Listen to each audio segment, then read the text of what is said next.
नित्यानंदेश्वर समारंभां नित्यानंदेश्वरी मध्यमाम् अस्मदाचार्यपर्यन्तां वन्दे गुरुपरम्पराम्.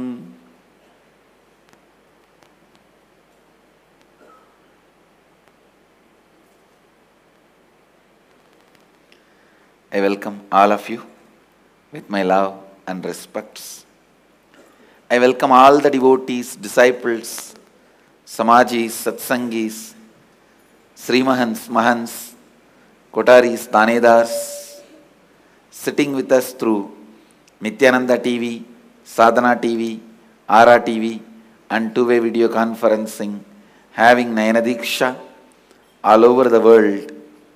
The city is sitting with us through two-way video conferencing, having Nayana Diksha.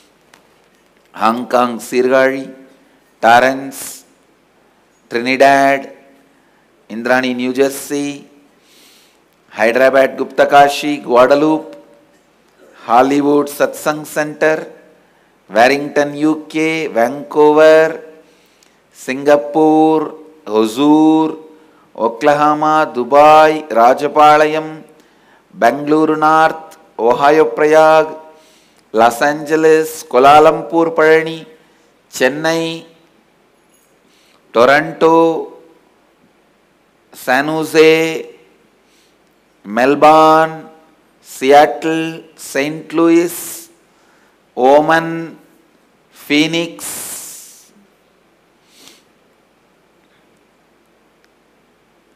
and some more cities. I welcome all of you with my love and respects.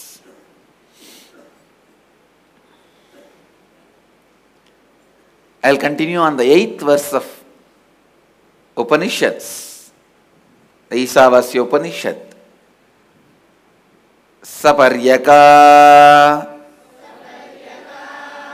Chukram Akayam Avranam Asnaviram Sudamapabaviddam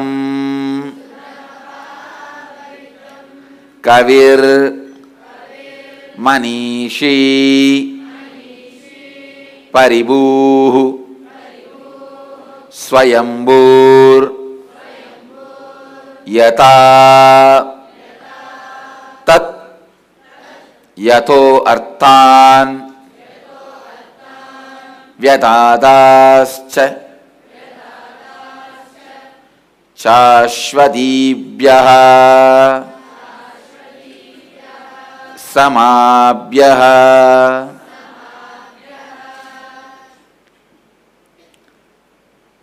Pure consciousness is all pervasive, like space beyond the coming and going, absolute radiant and effulgent, unembodied, boundaryless whole, beyond the subtle body, woundless, muscleless, having no incompletion with the body, beyond the grass body, consciousness is the ever pure space, devoid of the dirt of ignorance, beyond the causal body, and is untouched by the delusion of incompletion. Consciousness is the all-knowing seer of all, past, present, and future, the Lord of all minds. Consciousness transcends all beings. Consciousness is self-existent by itself, with its independent will and intelligence, having no cause for its happening. It is pure consciousness that from time eternal has enriched the ages and each being by ordaining desirable responsibilities unto them as per their nature and space and their actions and results thereof. Now listen.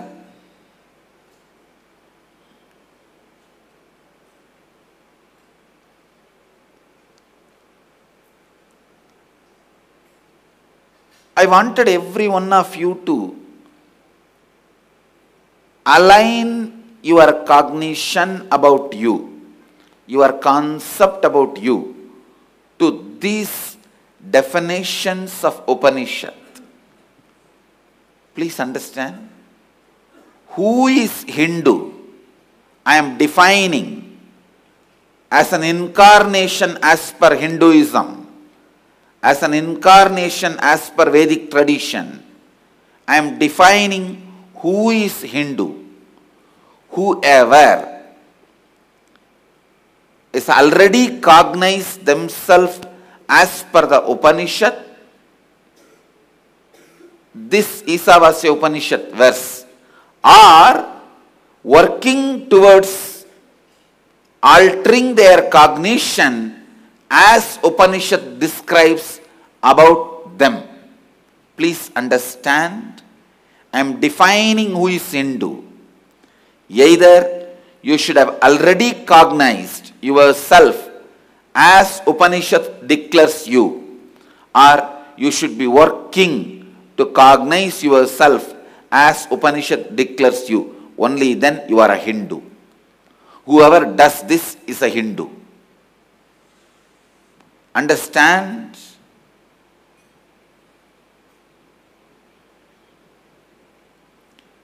The religions which wanted number to be their priority, which are used for political power or a power game on the society, they all give the right just by birth you belong to that religion. But the Vedic tradition, Hindu tradition, we never used our religion for political power. We will never use our religion for political power.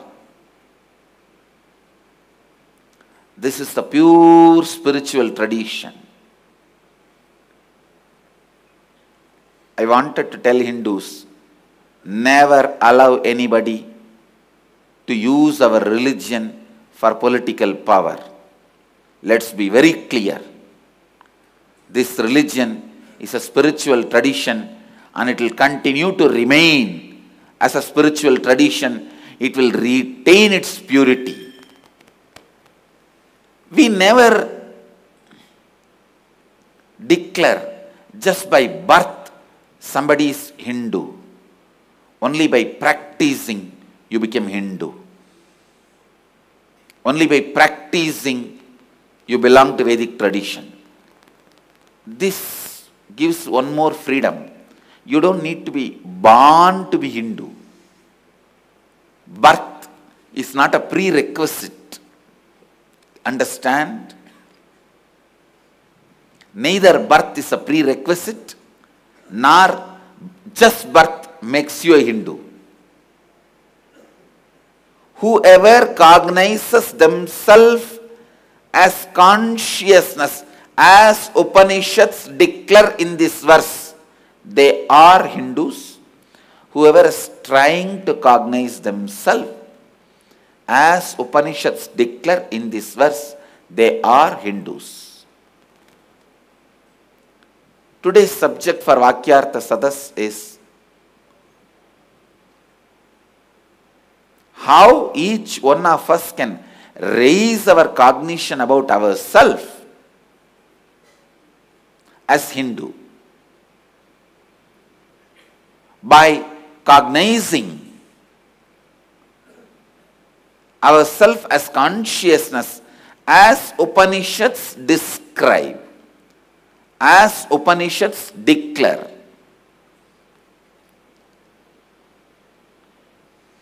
The first word, pure consciousness, is all pervasive, beyond the coming and going. Come on, now, whatever pattern you have which denies this belief that you are all pervasive, beyond coming and going, pen down all those patterns, start digging out. Let's start working on completion. Listen.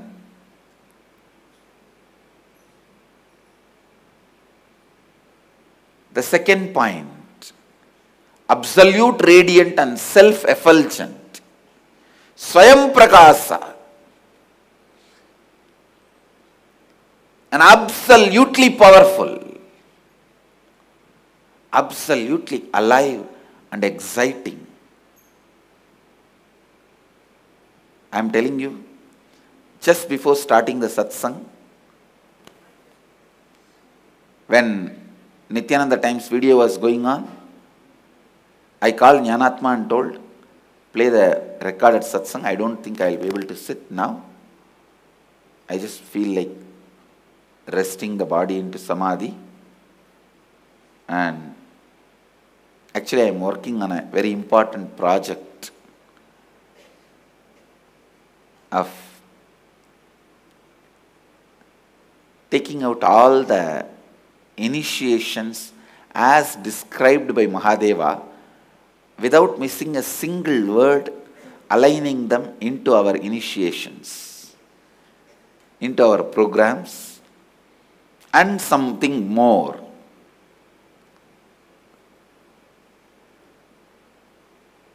Little larger level project. Every word we are uttering in NDY, Nitya Dhyana Yoga, Nitya Kriya Yoga, Inner Awakening, every word taught to you in those programs, I wanted two things. One, it should be directly referred, quoted from the Upanishad and directly scientifically validated. This two qualification has to be there for every word uttered in Inner Awakening program, or every word uttered in NDY program, every word uttered in NKY program.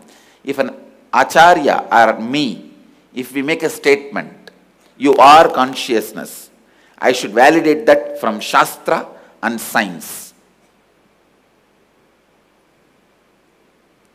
If I am uttering a word, this meditation awakens your Kundalini Shakti, opens your root chakra. This should be validated as per Shastra and the science. Of course, naturally I am designing everything as per my experience. It is already validated by my experience. But I am doing this project of validation by Shastra, validation by the ancient Shastras and modern day Shastras, both. Eastern science and Western science, both. So, I am preparing the body with deep samadhi so that all these informations can be downloaded and aligned. So just before the satsang, I told Jnanatma, I don't think I will be able to sit for the whole satsang. Body feels like resting into samadhi. Please play that recorded discourse. But the moment I saw the Upanishad word, absolute radiant, I said, come on, I am doing the satsang. You don't need to play. No, I wanted to convey, even just remembering absolute radiant, you are there radiating. Please understand, radiant is not just you radiating inside samadhi, constantly making the people that you are radiating. Please understand, even if I am resting in samadhi, I will be radiating. But that is not radiant. Radiant means people should experience you are radiant. An enlightened being can afford to be radiating in samadhi in a cave all by himself. An incarnation can't afford that. For an incarnation, people should experience you are radiating, because that is the purpose I assumed this body. Not for me to just reside in samadhi. For that I don't even need to assume the body. I can just be there in the Kailasa, in the space of radiating super consciousness. But I assumed the body for people to experience that consciousness is radiant, absolute radiant.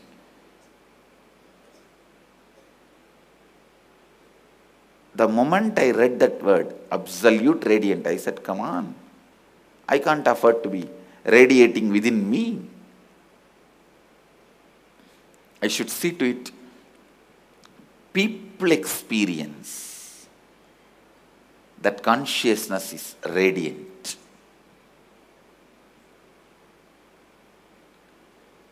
So now set the second statement, absolute radiant and self-effulgent.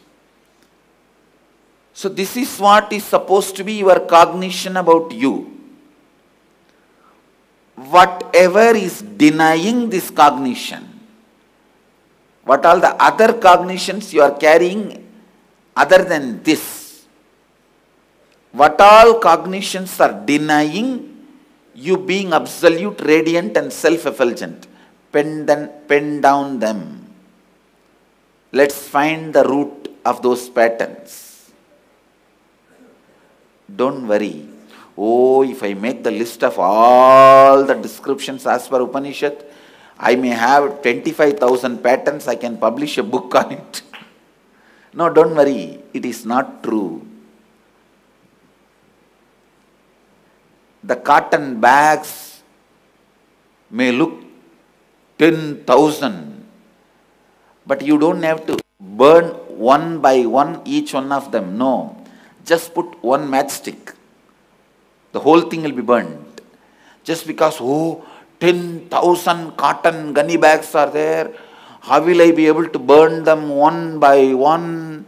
Even if I use my hand and throw, how will I use each gunny bag? I have to throw 100 times, and 10,000 gunny bags are there. How will I throw? When will I burn? Just put one matchstick, burning matchstick over. Same way, sit and pen down. After penning down 10, 20 patterns, suddenly you will realize it all boils down to one pattern. And suddenly you will realize that pattern also boils down to one ignorance. Suddenly you will realize that one ignorance needs to be completed only with one concept. That suddenly you will realize that concept also does not have so much have power over you. You are already powerful. And suddenly you will realize not only you are enlightened now, you are enlightened forever. I tell you, it is just digging that makes things happen.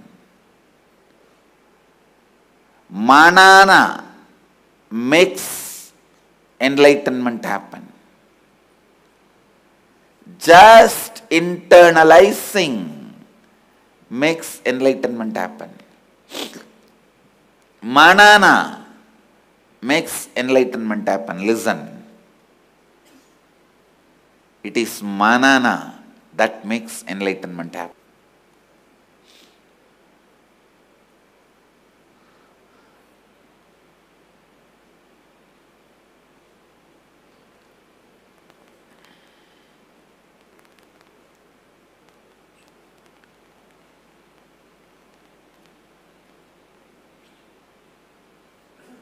Next few days, I wanted every one of you to do this homework. This will be the subject of the Vakyartha Sadas. Topic by topic you will pick up. Pure consciousness is all pervasive beyond the coming and going. So this should be my cognition. What else do I have as my experience about me? Other than this, what is the cognition I am carrying about me? Where am I denying my existence as Upanishads declares me? Please understand, beyond coming and going means birthless, deathless. Birthless, deathless. You don't come to some place and go away from that place. So what is it which is constantly making you believe you come and go? What is the pattern you need to complete to realize that you are beyond coming and going? Sit and list those patterns. I wanted the Vakyartha Sadas to be happening today on this subject. Each one should dig out the pattern you are having which makes you believe other than what Upanishads declare you as you. Upanishads are saying you are all pervasive. You are pure consciousness. You are beyond coming and going. You neither come nor go. You are beyond that. Then what is that? Makes me believe I come, I go. Pen down those patterns. Discuss about those patterns.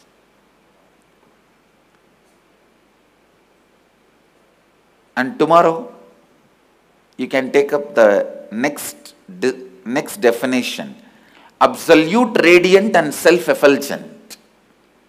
I am absolute radiant and self-effulgent means Swayam Prakasa, self-shining. Nothing else need to glorify me or give me joy, give me bliss, give me excitement. If I am having an idea, something else can give me pleasure. Something else can make me self-effulgent, exciting. That is wrong pattern. What is it that gives me that wrong belief?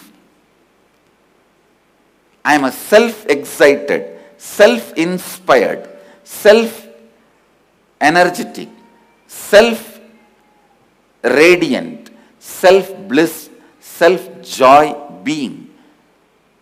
If I have some other concept, cognition, what is it? Dig out and pen down.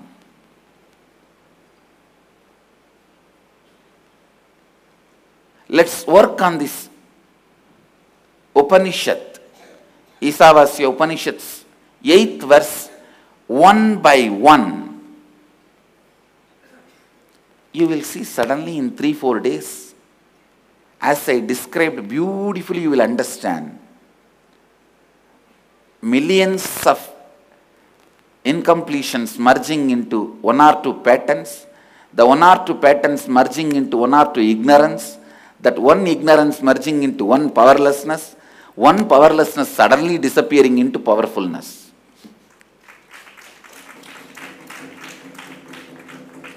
So internalizing itself leading you to liberation. I tell you, any intelligent man will understand.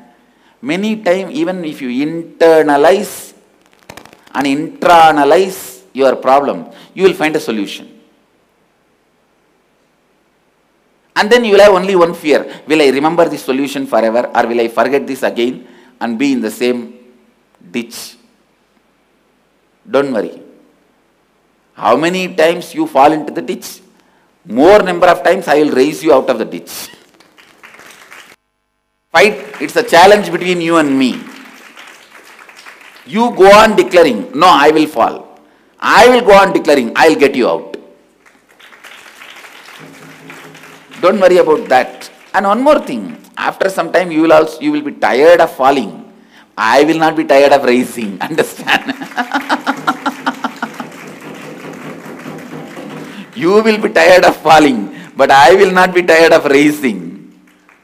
So that is the hope and assurance you have. Don't worry about, oh, I may fall down again. No. You have somebody tirelessly raising you up. So you don't need to worry. And any number of times you may fall. At one time, you have to become tired of falling. But you have a person who raises you, who can never become tired of raising. So you have that assurance. Don't worry. You can see in your life many times when you internalize, suddenly the problem disappears and you have a solution. That same technology, now I am using it to help you to realize even the ultimate problem can be solved. Ultimate truth can be realized. I don't want to go to the next lines, next verses. The next verses are unembodied, boundaryless, whole, woundless, muscleless, no incompletion. We will go into all this after you finish the basic homework of these first two definitions. Because I wanted the Upanishads to become a realization. And I also wanted to tell you all, I'll speak on Kathopanishad, but I don't think I'll be able to complete Kathopanishad within the 21 days of Varanasi Inner Awakening. I'll start on Kathopanishad because Kathopanishad has too many slokas. In the 21 days, I may introduce Kathopanishad. I am not an expert like people who speak on full Upanishad in 2-3 days and people who speak on Bhagavad Gita 3-4 days. I am not that expert. I am a village boy. I will have to take you step by step. And I am very sure and I am very clear. I wanted to speak on Upanishads to make this as your experience, not just to prove I also can speak on Upanishads. Please understand, I picked up Upanishads to speak on it, to make it as your experience. Not to prove I can also speak on Upanishads.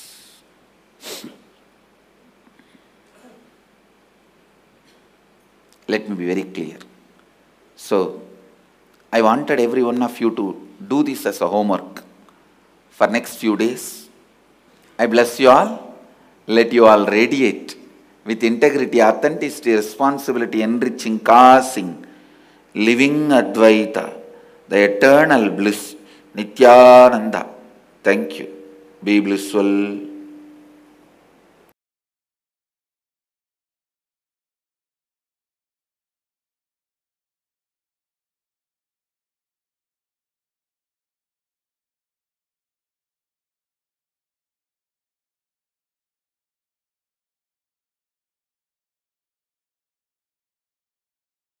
Nityananda Dhyanapitham, Nityananda Nagar, off Mysore Road, Bidadi, Bengaluru. Phone 08027279999. www.nityananda.org. www.youtube.com/lifeblissfoundation.